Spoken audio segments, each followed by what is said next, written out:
Hey, what's up guys? It's Roy here. So today I got the Pixel 8a here. I've had it in my possession for almost 3 weeks. So in this video, I'm going to do a review of my time with the phone, talk about what I love, talk about what I'm not liking so much, and ultimately tell you if I would recommend it or not. So $499 is what this phone cost, and with it being an A series Pixel phone, there's a lot of stiff competition close to that price range, or heck, even within Google, if you want to spend a little bit more and just get the Pixel 8 flagship over this one. There's a compelling argument for those, but there is also an argument for the A series because I think there is a place for the A series Pixel phones. But like I said, a lot of stiff competition. But with these types of reviews, I do like to go over certain parts of the phone. So since you're staring at the screen the most, let's talk about what we get with this here. So it's a 6.1 inch Actua display. So it's a really nice size. I've always said anywhere from 5.8 to 6.1 inches is kind of the perfect size for me because I can kind of reach to the top, but with Android phones, of course, we can always, unlock it. But the point is that I'm able to kind of hold the phone nice and not have to worry about it feeling like a big giant tablet in my hand. But it is a HD screen. It's an OLED screen. So as you can see here, I think the colors look really nice. The blacks are deep, the colors are rich. Haven't had any complaints with the screen department, and it does get very bright in direct sunlight. I'm talking like 1400 nits with HDR content and up to 2000 nits at peak brightness. So no issues at all reading this screen in direct sunlight. So really like that. Now, one thing that I love as well is that it is a smooth display up to 120 hertz. So the camera is not going to do it justice, but it is buttery smooth, feels very snappy when it's a high refresh rate screen.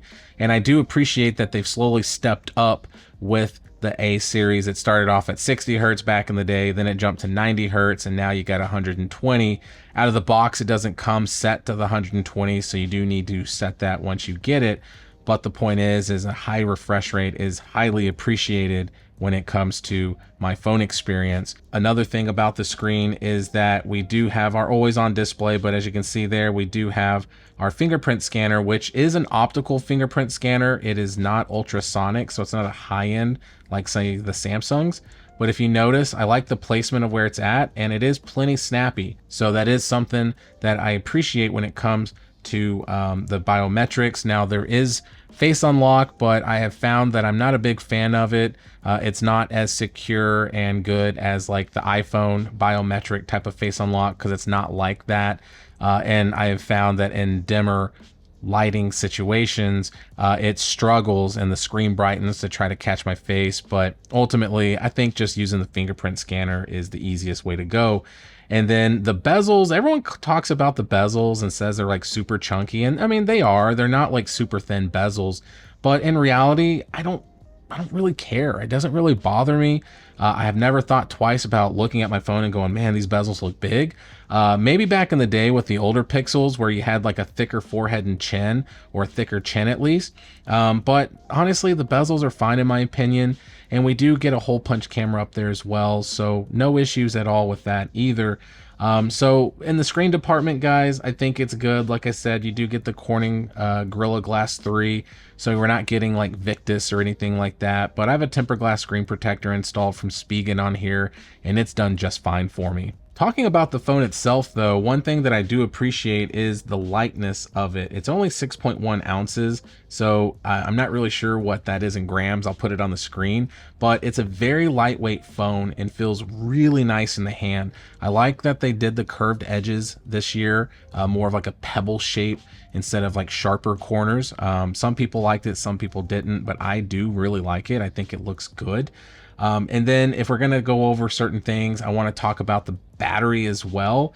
So we are getting a 44, almost 4,500 milliamp battery, and it's done well for me. I haven't had any issues with it.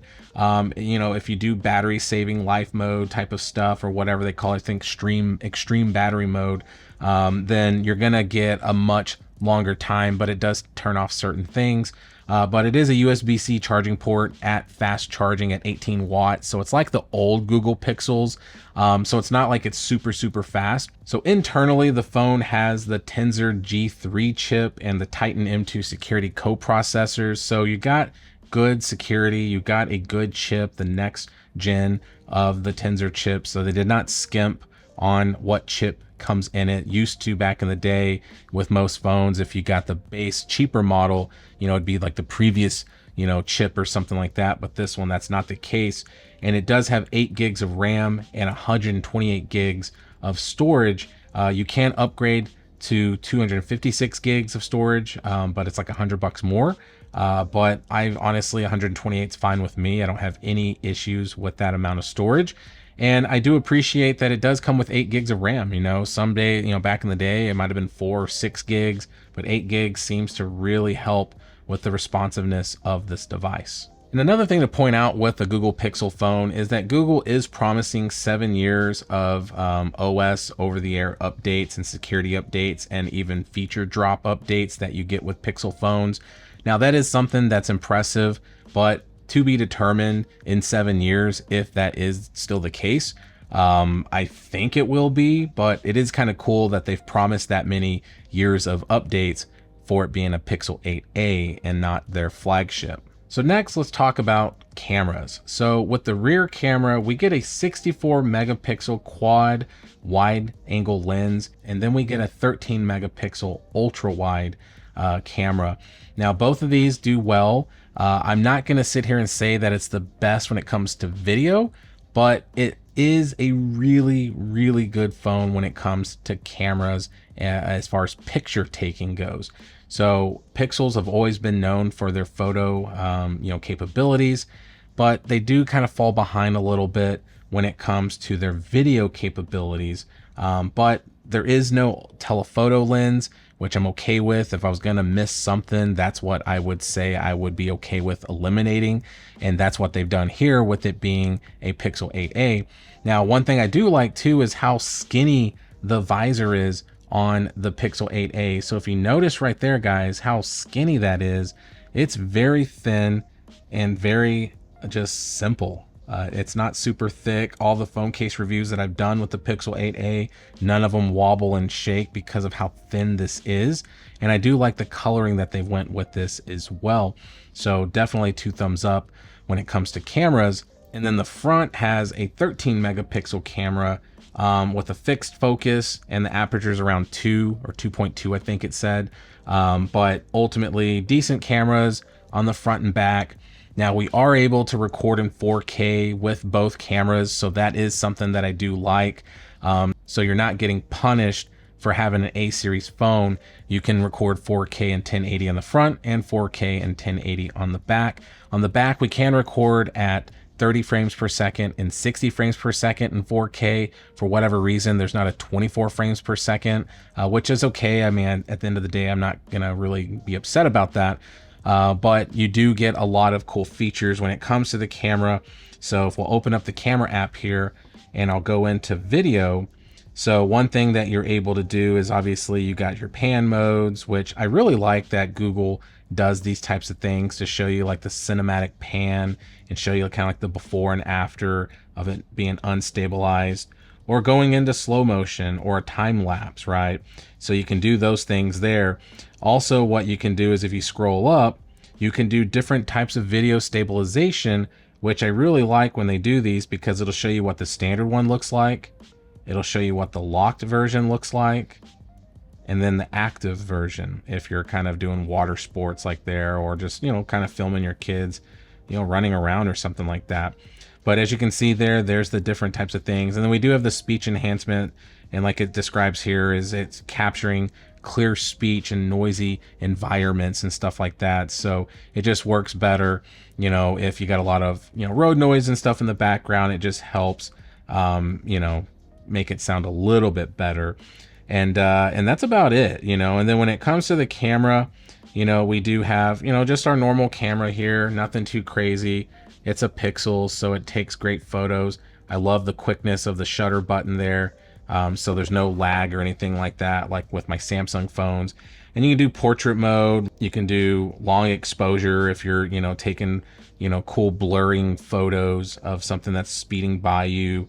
And then of course night sight, and then you got panorama and stuff as well there. So very, very good capabilities when it comes to the camera department for sure. And then the other big selling point with these is obviously the AI that you get and all the smart features that you get with the Pixel phone. So for example, just by holding the button there, now I can, do the circle to search on my screen here and, circle whatever, and then it'll bring it up almost instantly of what that is. So for example, like if we went on Google, and I don't know, let's just say that right there. So let's see what it says there, because that's a watch, but I'm curious of what it does whenever I circle it, if it recognizes what that is, which it completely does. It tells me it's the OnePlus Watch 2. But let's just, for fun, let's do this again. Let's see if it'll recognize this Pixel 9 or Fold 2 renders here. So let's see if it recognizes that, and totally does. So it's just really cool. I've just been having so much fun with that feature. Another thing that I really like is when you go into your phone settings and you have different types of abilities to filter spam calls and do different things like that.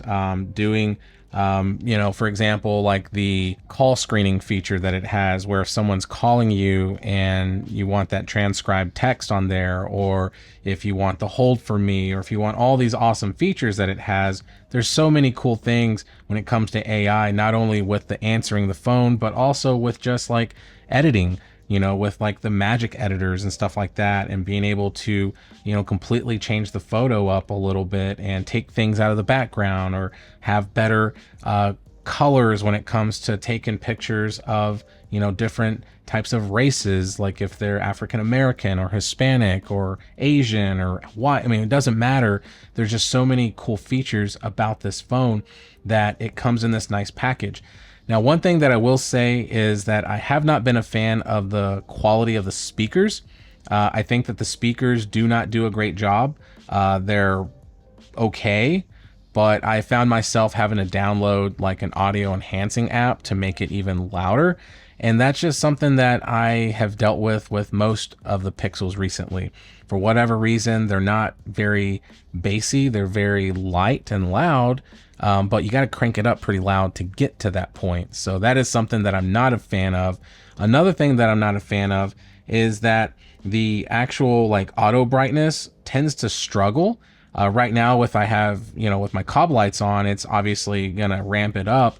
But the point is that usually, like in a dimmer environment, if I go from outside to inside, I'm automatically almost having to adjust it myself, instead of it doing it automatically for me, which has been kind of a pain in the butt.